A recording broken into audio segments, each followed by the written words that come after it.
And now finally, this program is going to use exactly the same hardware as the previous example. You can see that the initial instant integers unchanged. Buttons attached to pins 2, 3, and 4, LEDs attached to pins 7, 8, and 9.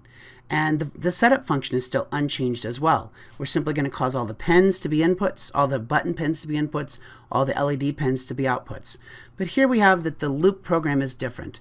And yes, we still have integers for the red button state, the green button state, and the blue button state.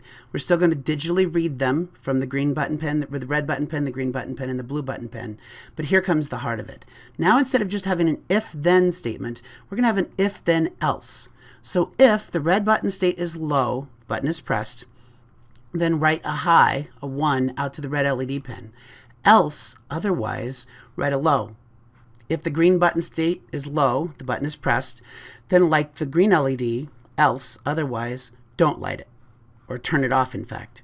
And if the blue button state is low, the button is pressed, then send a 1 or light the blue LED, and if it's not being pressed, then turn off the blue LED.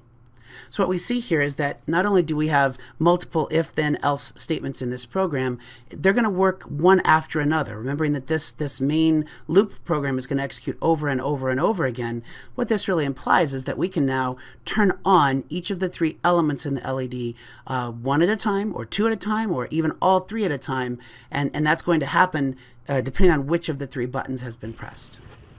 And here we see the execution of the program lab 05D.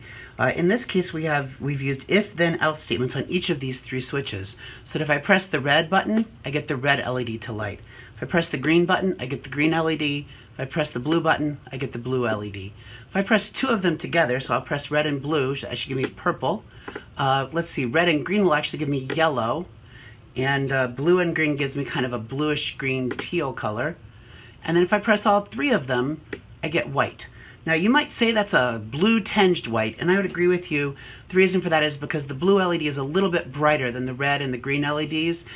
If we paid a little bit extra, we could have an LED that was better balanced, and that's really what a white LED is designed to do, is to have a balance between the blue, the red, and the green.